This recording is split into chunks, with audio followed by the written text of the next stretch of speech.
1968, New York City. Off-Broadway Theater. A small, cramped rehearsal space in the East Village.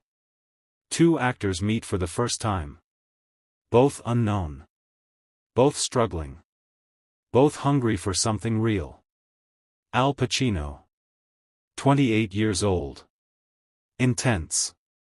Obsessive. Method actor to his core. Still waiting for his big break. John Cazale. 33 years old. Tall. Gentle. Soft-spoken. But when he acts, electric. Dangerous. Unpredictable. The kind of actor who makes everyone around him better just by being in the room. They're cast in the same play. The Indian Wants the Bronx. Israel Horowitz's brutal two-act about violence and cruelty. Al Pacino plays one of the tormentors. John Cazale plays the other. And from the first rehearsal, something clicks. A connection. A recognition. Like two parts of the same soul finding each other. They understand each other. Without words. Without explanation. They both approach acting the same way. Not as performance. But as truth. As excavation of human darkness and light. As obsessive pursuit of reality in fiction. After rehearsal one night, they go for coffee. Talk for 6 hours straight. About acting. About life. About what they want to achieve. About their fears. Their dreams. Their demons. I don't want to be famous, Cazale says. I want to be good. I want to do work that matters. Work that tells the truth about who we are as people. Al Pacino nods. That's all I want too. Not stardom. Not money. Just the work. Real work. Honest work. They shake hands. And in that moment, a friendship is born. Not just a friendship. A brotherhood. The kind that only happens once in a lifetime. The kind that shapes who you become. The kind that, when it ends, leaves a wound that never fully heals. The play opens. Reviews are incredible. Critics call it devastating and unforgettable. And they single out both performances. Pacino and Cazale. Two actors working at the highest level. Chemistry that burns the stage. But more than the reviews, more than the success, what matters is this: Al Pacino and John Cazale become inseparable. Best friends. Brothers. Artistic soulmates. They go to movies together. Discuss performances. Critique each other's work. Push each other to be better. To dig deeper. To never settle. You're too safe in that scene, Cazale tells Al one night after a performance. Michael is holding back. I can see you holding back. Let him be ugly. Let him be dangerous. Most actors would be offended. But Al Pacino listens. Because Cazale is right. And the next night, Al goes deeper.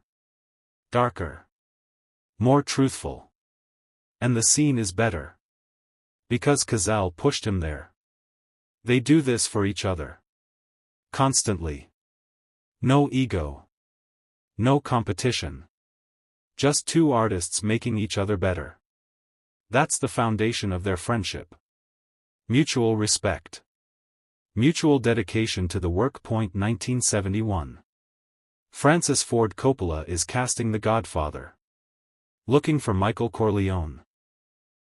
Looking for Fredo Corleone. Two brothers.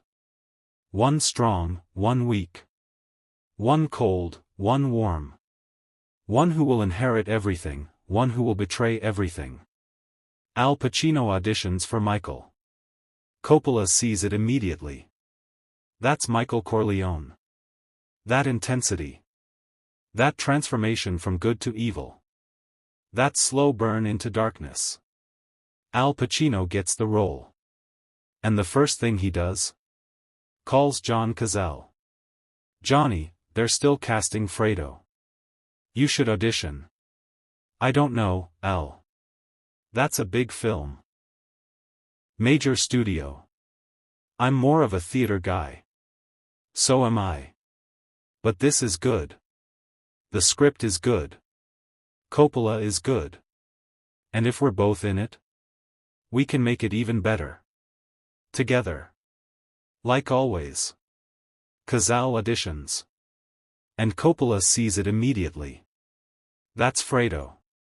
That vulnerability. That weakness masking as strength. That tragedy waiting to happen.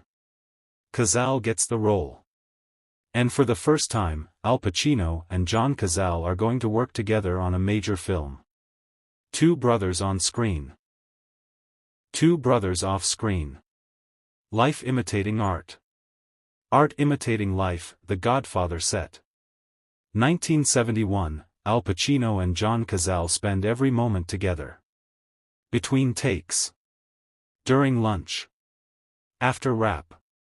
Discussing their characters. Digging into the psychology. Making sure every choice is truthful. Fredo loves Michael, Cazale says. That's what makes the betrayal so devastating. He doesn't betray him out of hate. He betrays him out of need. Need for respect. Need to be seen. Need to matter. That's the tragedy. Al Pacino listens. Absorbs. Uses it. Because understanding Fredo helps him understand Michael. How Michael sees his brother. How he loves his brother even as he's forced to kill him later. The other actors notice their bond. Marlon Brando watches them work together and says, those two? There's something special. They make each other better. That's rare. Hold on to that. James Caan jokes with them.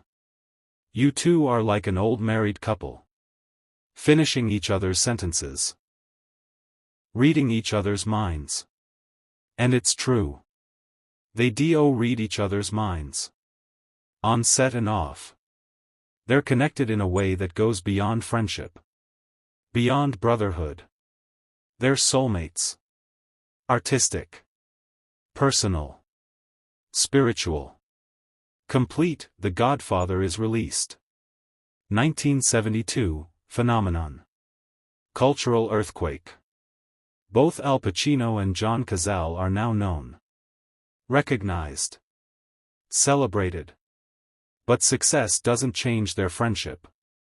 Doesn't create competition or jealousy. If anything, it makes them closer. Because they went through it together. They succeeded together. And they know, the work is what matters. Not the fame. They work together again. The conversation. 1974, Francis Ford Coppola directs. Gene Hackman stars. Cazale plays supporting role. Al Pacino isn't in this one, but he visits the set. Watches Cazale work. Gives notes. Supports. Because that's what they do. They support each other. Always. Then The Godfather Part II. 1974, both back as Michael and Fredo. But this time, the story is darker. Fredo's betrayal. Michael's choice. The kiss of death. I know it was you, Fredo. You broke my heart. Filming that scene destroys both of them. Because they're not just playing brothers on screen. They are brothers in real life. And having to act that betrayal, that heartbreak, that murder? It cuts deep. After the take, Cazale and Al Pacino sit together. Both emotional. Both drained. That felt too real, Cazale says quietly. Yeah, Al agrees. Because it is real. Not the betrayal. But the love. That's real. And that's what makes it hurt. They sit in silence. Two friends. Two brothers. Knowing that what they just created on film, that bond, that love, that tragedy, it's a reflection of what they have. And praying it never ends the way it does for Michael and Fredo. 1975. Al Pacino and John Cazale do Dog Day Afternoon together. Sidney Lumet directs. Al plays Sonny. Cazale plays Sal. Bank robbers. Partners. Desperate men making desperate choices. The film is brilliant. Both performances are unforgettable. Critics rave. Pacino and Cazale create the most believable partnership in recent cinema. You feel their bond. Their history. Their love. And it's true. Because they're not acting the bond. They have the bond. 7 years of friendship. 7 years of brotherhood. 7 years of making each other better. It's all there on screen. Real. Undeniable. Powerful. After Dog Day Afternoon wraps, they celebrate. Dinner. Drinks. Laughter. Talking about what's next. What roles they want to play. What stories they want to tell. The future stretching out before them. Endless. Full of possibility. But here's what they don't know. What nobody knows. The future isn't endless. It's finite. And it's about to run out. Summer 1977. John Cazale isn't feeling well. Cough that won't go away. Fatigue. Weight loss. He ignores it for months. Tells himself it's stress. Exhaustion. Too much work. Too much smoking. But it gets worse. The cough becomes painful. The fatigue becomes debilitating. Finally, his girlfriend, Meryl Streep, a young actress he met on a play, forces him to see a doctor. The tests come back. And the diagnosis is devastating. Lung cancer. Advanced. Stage 4. Terminal. The doctor is blunt. 6 months. Maybe a year if you're lucky. I'm sorry. Cazale sits there. Numb. Processing. He's 42 years old. In the prime of his career. In love with an incredible woman. Best friends with one of the greatest actors alive. And he's being told he has months to live. He calls Al Pacino that night. Can barely speak through the tears. Al, I need to see you. Now. Al Pacino hears the tone. Knows immediately something is wrong. He drives to Cazale's apartment. Finds him sitting on the couch. Staring at nothing. Meryl Streep beside him, holding his hand, crying. What happened? Al asks, though part of him already knows. Already feels it. Lung cancer, Cazale says. Voice hollow. Terminal. 6 months. The words hit Al Pacino like a physical blow. He sits down. Can't speak. Can't breathe. Can't process. His best friend. His brother. Dying. 6 months. No, Al finally says. No. We'll fight this. We'll get second opinions. We'll try treatments. Experimental drugs. Anything.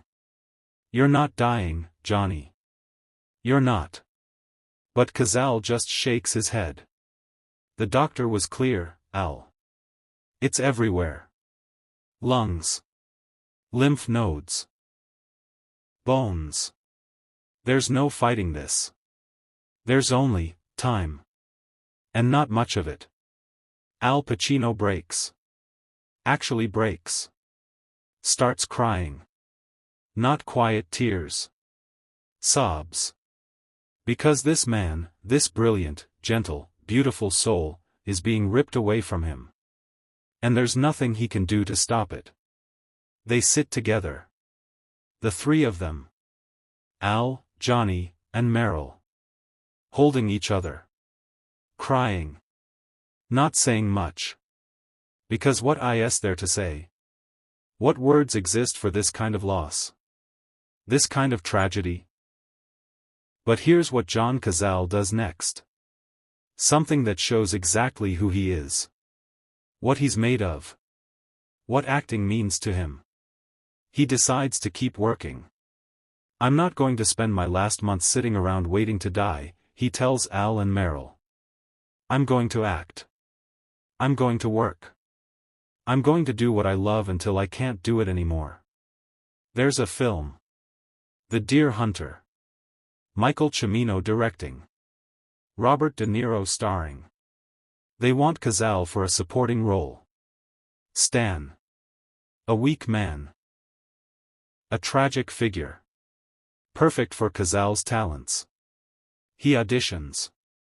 Gets the role. But then the studio finds out. About the cancer. About the diagnosis. And they panic. We can't insure him, the producers say. He's a dying man. If he dies during production, we lose millions. We have to recast. Meryl Streep explodes. You're going to take away his final chance to do what he loves? To act? Because of money? He's dying. Let him have this. Let him do this. The studio refuses. Insurance is insurance. Business is business. John Cazale is out. But then Robert De Niro steps in. And Al Pacino. Both of them. Together. Will personally guarantee his completion of the role, they tell the studio. If he can't finish, we'll cover the costs. Whatever it takes. But you're going to let him work. You're going to let him act. Because that's who he is. And you don't take that away from a dying man. The studio, facing pressure from two of the biggest stars in Hollywood, relents. John Cazale can do The Deer Hunter. His final film. His final performance. His final gift to the world, fall 1977. The Deer Hunter begins filming. And John Cazale shows up every single day. Even as the cancer ravages his body. Even as he's losing weight. Losing strength. Losing time. Al Pacino visits the set constantly. Not working on the film. Just there. Supporting Johnny. Watching him work. Making sure he's okay. Making sure he's not alone. Between takes, they sit together. Like old times. Talking about the scene. About the character. About life. This is it, Al, Cazale says one day. My last film. My last role. I want it to be good. I want it to matter. It will be, Al promises. Because you're good. You've always been good. Every single performance. You've never done anything that wasn't brilliant. And this will be too. Cazale smiles. Weak but genuine. Thanks for being here. For all of it. The last 10 years. You're the best friend I've ever had. The best person I've ever known. Al Pacino's eyes water. Don't talk like that. Like it's ending. We have time. We have. We don't, Al, Cazale interrupts gently. We have weeks. Maybe days. The cancer is moving fast. And I need you to know. Before I can't say it anymore. Thank you. For everything. For believing in me. For pushing me. For being my brother. I love you, man. I really do. Al Pacino can't speak. Just nods. Holds Johnny's hand. And sits there. Knowing every moment together is now precious. Now numbered. Now slipping away like sand through fingers, December 1977. John Cazale finishes filming The Deer Hunter. It's a miracle he made it through. Sheer willpower. Sheer love of the craft. Sheer refusal to let cancer steal what he loves most. But now? Now he's done. No more energy. No more strength. The cancer has won the battle. Only the final surrender remains. He's hospitalized. New York Hospital. Al Pacino and Meryl Streep are there every day. Sometimes together. Sometimes taking shifts. Making sure Johnny is never alone. Never without love. Never without family. Al Pacino watches his best friend fade. Day by day. Hour by hour. The vibrant, brilliant actor becoming a shell. A ghost. But even in the hospital bed, even at the END, Cazale is still Johnny. Still gentle. Still kind. Still talking about acting when he has the strength. Did you see the dailies from Deer Hunter? He asks Al one day, voice barely a whisper. Yeah, Johnny. I saw them. You were incredible. As always. Good, Cazale smiles weakly. Good. I wanted it to be good. Wanted to go out, on a high note. You're not going anywhere, Al says, even though they both know it's a lie. A kind lie. A necessary lie. Al, Cazale says. Serious now. Using what little energy he has left. When I'm gone, don't stop. Don't let this break you. Keep acting. Keep telling stories. Keep being truthful. Promise me. Johnny, don't. Promise me, Al. Al Pacino nods. Tears streaming down his face. I promise. The hospital. The goodbye. The promise. And in just days, the final breath. The moment Al Pacino holds his best friend as he dies. The moment that changes everything. The moment he never recovers from. What happens in that final moment? How does John Cazale die? And how does Al Pacino carry that loss for the next 45 years? March 11, 1978. New York Hospital. Room 412. John Cazale is dying. Not slowly anymore. Not over months. Now. In hours. Maybe minutes. The doctors have said it. The machines confirm it. The body is shutting down. The cancer has won. Al Pacino sits beside the bed. Has been sitting there for 18 hours straight. Hasn't left. Hasn't eaten. Hasn't slept. Just watches. Holding Johnny's hand. Waiting. Dreading. Praying for more time while knowing there is no more time. Meryl Streep is on the other side of the bed. Eyes red from crying. Face pale from exhaustion. She's been here just as long. Just as faithful. Just as heartbroken. They don't talk much. What is there to say? They've said everything. Told Johnny they love him. Thanked him. Promised him he'll be remembered. Promised him he mattered. That his work mattered. That his life mattered. Now they just sit. 3 people. 2 still breathing. 1 breath slipping away. The machines beep. Steady. Rhythmic. Measuring the final moments of a life. Of a brilliant actor. Of a beautiful soul. Of a friend. Al Pacino watches Johnny's face. So thin now. The cancer has stolen everything. The weight. The color. The life. But somehow, even like this, even at the very end, Johnny still looks peaceful. Like he's accepted what's coming. Like he's ready. Al Pacino is not ready. Will never be ready. But ready or not, it's happening. Midnight. March 12, 1978. John Cazale's breathing changes. Becomes labored. Irregular. The machines start beeping differently. Faster. Erratic. The nurses come in. Check the monitors. Look at each other with knowing eyes. Then look at Al and Meryl with sympathy. It won't be long now, one nurse says gently. Maybe an hour. Maybe less. You should say anything you need to say. They leave. Give privacy for the final moments. The final goodbye. Meryl Streep leans close to Johnny. Whispers in his ear. I love you. I'll always love you. Thank you for everything. For showing me what real love is. What real truth is.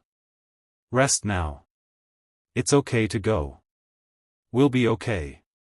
She kisses his forehead. Steps back. Giving Al his turn. His final moment with his best friend. His brother. Al Pacino leans in. Close enough that only Johnny can hear. Even though Johnny's eyes are closed. Even though he might not be conscious anymore. Even though he might already be gone. Al speaks anyway. Because he needs to. Because some things have to be said. Johnny, Al whispers, voice breaking. I don't know how to do this without you. I don't know how to act without you. You made me better. You pushed me. You challenged me. You kept me honest. And now you're leaving and I'm terrified, Johnny. I'm so fucking terrified of being alone. Of losing you. Of not having you there to tell me when I'm wrong. When I'm safe. When I'm not being truthful. His voice cracks completely. Sobs now. I need more time. I need more. We were supposed to grow old together. Make more films together. Keep pushing each other. Keep being brothers. This isn't enough. 10 years isn't enough. I need 50 more. 100 more. Forever. But there is no forever. There's only now. And now is ending. Al Pacino squeezes Johnny's hand. I love you, brother. More than I've ever loved anyone. You're the best person I've ever known. The best actor I've ever known. And I promise, I'll keep working. I'll keep being truthful. I'll make you proud. Every role. Every performance. I'll do it for you. For us. For what we believed in together. He stops. Waits. Hoping for a response. A squeeze of the hand. A flutter of eyelids. Anything to show Johnny heard him. That Johnny knows. And then it happens. So small. So subtle. But real. John Cazale's fingers tighten. Just barely. Around Al's hand. A squeeze. Weak. Final. But there. He heard. He knows. Al Pacino starts crying harder. Thank you. Thank you for hearing me. Thank you for everything. Thank you for being my friend. My brother. And then John Cazale takes his last breath. Not dramatic. Not like the movies. Just a breath. In. And then, nothing. No out. Just silence. The machines start screaming. Flatline. Nurses rush in. But there's nothing to do. Nothing to save. John Cazale is gone. Al Pacino doesn't let go of his hand. Holds it tighter. As if holding on can bring him back. Can reverse time. Can undo death itself. But it can't. Death is final. Death is absolute. And John Cazale is gone. No, Al whispers. No, no, no. Come back. Please come back. Don't leave me. Please don't leave me. But Johnny doesn't come back. Can't come back. And Al Pacino sits there, holding the hand of his dead best friend, and something inside him breaks. Something that will never fully heal. Never fully recover. A wound that will stay open for the rest of his life, the funeral. March 15, 1978. Small. Private. Just close friends and family. John Cazale wasn't famous enough for a big Hollywood funeral. Wasn't a star. But everyone who's there knows the truth. That he was better than most stars. That his 5 films, The Godfather, The Conversation, The Godfather Part II, Dog Day Afternoon, The Deer Hunter, are all masterpieces. That his batting average is perfect. That he never made a bad film. Never gave a bad performance. Never compromised his art. Al Pacino gives the eulogy. Stands at the podium. Looks out at the small crowd. And speaks from a broken heart. Johnny Cazale was my best friend. My brother. My artistic soulmate. For 10 years, we pushed each other. Challenged each other. Made each other better. And now he's gone. And I don't know who I am without him. I don't know how to act without him. Because everything I know about truth and performance, I learned from watching him. From working with him. From being challenged by him. His voice breaks. Pauses to collect himself. Johnny never cared about fame. Never cared about money. Never cared about being a star. He only cared about the work. About being truthful. About serving the story. Serving the character. And that purity, that dedication, it made him one of the greatest actors who ever lived. Not the most famous. But the greatest. And those of us who knew him, who worked with him, we know. We saw. We were changed by him. He looks at the casket. At his friend's final resting place. I made you a promise, Johnny. In the hospital. That I'd keep working. Keep being truthful. Keep making you proud. And I'm going to keep that promise. Every role I play from now on. It's for you. Every truthful moment. It's because you taught me how. You're gone.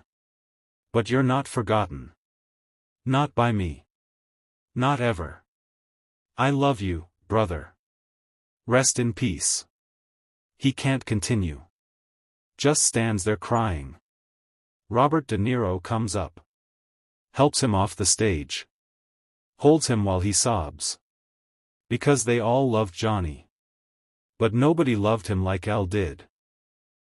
Nobody lost what Al lost. The months after John Cazale's death are the darkest of Al Pacino's life.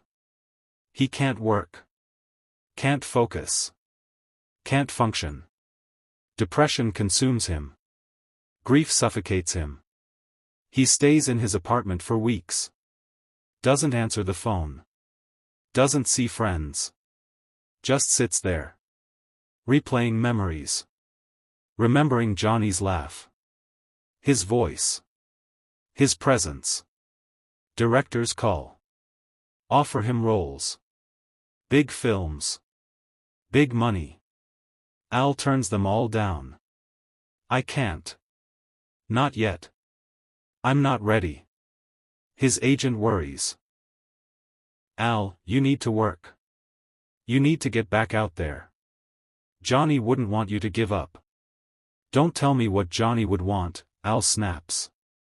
You didn't know him. Not like I did. And right now, I can't pretend. Can't act. Because Johnny's not here to push me. To tell me when I'm lying. And without him? I don't know how to find the truth anymore. Months pass. 6. 8. 10. Al Pacino is lost. Adrift. The promise he made to Johnny, to keep working, to keep being truthful, feels impossible. Because how can he be truthful when he's lying every day? Pretending to be okay. Pretending to function. Pretending his best friend didn't die in his arms, December 1978. 9 months after Johnny's death. The Deer Hunter is released. Al Pacino goes to see it. Alone. In a small theater. At a late showing. Sits in the back. Watches his best friend on screen for the last time. John Cazale as Stan. Weak. Tragic. Brilliant. Every scene he's in, he's alive. Moving. Breathing. Acting. The cancer invisible. The death unknown.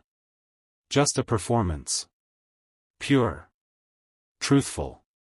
Perfect. When the film ends, Al sits there. Doesn't move. Tears streaming down his face. Because he just spent 2 hours with Johnny. Saw him alive again. Heard his voice. Watched him work. And now the credits are rolling and Johnny is gone again. Back to being dead. Back to being a memory. Back to being the ghost that haunts every moment of Al's life. But something happens in that theater. Something shifts. Al Pacino realizes, this is how Johnny survives. Not in memory. Not in photographs. But in film. In performance. In the work. As long as people watch these movies, Johnny is alive. Acting. Being. And Al made a promise. To keep working. To keep being truthful. To honor Johnny's legacy by continuing what they started together. Sitting in that empty theater, Al Pacino makes a decision. To work again. Not because he's healed. But because Johnny would want him to. Because the work is how he honors his friend. How he keeps the promise. How he makes the pain mean something. 1979. Al Pacino returns to acting. And Justice for All. Playing a lawyer fighting a corrupt system. It's the first role he's done since Johnny's death. And it's different. Al's performance is darker. More intense. More raw. Because he's not just playing the character. He's channeling his grief. His rage. His sense of loss and injustice. The scene where he yells, "You're out of order." The whole trial is out of order. That's not just the character. That's Al screaming at a universe that took his best friend. That stole someone good and left the world worse. Critics notice. Pacino is more intense than ever. There's a darkness to his performance that wasn't there before. Something has changed in Al Pacino. They're right. Something has changed. Because Al Pacino is no longer the same actor he was before Johnny died. He can't be. Because acting isn't just about truth anymore. It's about survival. About processing grief. About honoring the dead by living fully. By working fearlessly. By never taking a single moment for granted. Every role after Johnny's death, Al Pacino acts like it's his last. Because he knows now, really knows, that life is short. That time is finite. That the people you love can be ripped away without warning. And the only way to honor that is to work. To create. To leave something behind. 1980. Cruising. Controversial role. Playing an undercover cop in the gay community. Dark. Dangerous. Provocative. Al takes it because it's risky. Because Johnny would have respected the risk. Would have challenged him to go deeper. To be braver. 1981, Author. Author. Playing a playwright dealing with family chaos. There's a scene where his character talks about loss. About people leaving. About how you keep going when everything falls apart. Al plays it with such raw emotion that the crew stops breathing. Because they know. They know he's not acting. He's remembering. Feeling. Bleeding. 1982, Scarface. The biggest role of his career. Tony Montana. Larger than life. Excessive. Operatic. But underneath all the bravado, there's pain. There's loss. There's a man trying to fill a void that can never be filled. And Al channels Johnny's death into that. The scene where Tony loses everything? That's Al losing Johnny. The rage. The despair. The howl at an unfair universe. All of it real. All of it true. Brian De Palma, directing, notices. Al, where is this coming from? This pain? Al doesn't answer. Can't explain. Just says, from life. From loss. From knowing what it feels like to have everything ripped away, 1990s. Al Pacino is a legend now. Oscar winner. Icon. One of the greatest actors of all time. But in interviews, when asked about his influences, his inspirations, his teachers, he always says the same name. John Cazale. My best friend. He taught me everything I know about truth in acting. About fearlessness. About serving the work instead of the ego. And he's been gone for over a decade. But I carry him with me. Every role. Every performance. I ask myself, would Johnny respect this choice? Would Johnny push me to go deeper? And if the answer is no, I don't do it. He's my compass. Even in death. 2008, 30 years after Johnny's death. Al Pacino is asked in an interview, do you have any regrets in your career? He thinks for a long moment. Then answers with complete honesty. My only regret is that I didn't spend more time with John Cazale when he was alive. We worked together. We were best friends. But I wish I'd spent every moment with him. Because when he died, I realized, all the work, all the films, all the success. It means nothing compared to the people you love. And I lost the person I loved most. And no amount of Oscars or acclaim or anything can replace that. So if I could go back, I'd work less. And I'd be with Johnny more. Because that's what matters. Not the work. The people. 2018, 40 years after Johnny's death. The Deer Hunter is re-released. Anniversary screening. Al Pacino is invited to speak. To talk about the film. About John Cazale. About the legacy. He stands on stage. 78 years old now. White hair. Weathered face. But when he talks about Johnny, he's 38 again. Sitting in that hospital room. Holding that hand. Feeling that final breath.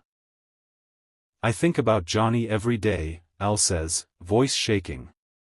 40 years he's been gone. And not a single day passes where I don't wish I could call him. Talk to him. Get his opinion on a role. Hear him challenge me. Push me. Make me better. Because that's what he did. He made everyone around him better. Just by being. He pauses. Fighting tears. People ask me why I'm so intense in my performances. Why I go so deep. Why I never phone it in. Never take the easy route. And the answer is simple. Because Johnny's watching. Somewhere. Somehow. He's watching. And I promised him I'd keep being truthful. Keep working hard. Keep honoring the craft we both loved. And I'm not breaking that promise. Not for 40 years. Not for 80 years. Not ever. I'm carrying him with me. In every role. Every moment. Every breath. That's how I keep him alive. That's how I honor him. By working. By being truthful. By never forgetting what he taught me. The audience is silent. Many crying. Because this isn't just a speech about a dead friend. This is a man carrying a wound for 40 years. A wound that never healed. Never will heal. But transformed into art. Into work. Into a legacy. 2023, Al Pacino is 83 years old. He's writing his memoir. And when he gets to the chapter about John Cazale, he can barely write. Can barely see the page through the tears. Because 45 years later, it still hurts. The loss still feels fresh. The absence still feels unbearable. He writes about the hospital. About holding Johnny's hand. About the final breath. About the promise. About the 45 years of carrying that grief. Transforming it. Using it. Making it mean something. And he ends the chapter with this. John Cazale died in my arms on March 12, 1978. And part of me died with him. The part that felt safe. The part that believed good people live long lives. The part that took friendship for granted. That part is gone. Forever. But in its place, something else grew. A commitment. A dedication. A need to work at the highest level. To never compromise. To never settle. To honor Johnny's memory by being the actor he believed I could be. Every performance since 1978. It's been for him. Every truthful moment. It's because he taught me how. He's been gone longer than he was alive in my life. But he's more present now than ever. Because I carry him. In every choice. Every breath. Every moment. That's how I keep him alive. That's how I honor him. That's how I survive the loss. By working. By creating. By living the promise I made to a dying man in a hospital room 45 years ago. I love you, Johnny. I miss you every single day. And I'm still working. Still being truthful. Still making you proud. Forever. The best friend who died in his arms. The promise that became a life. The grief that transformed into art.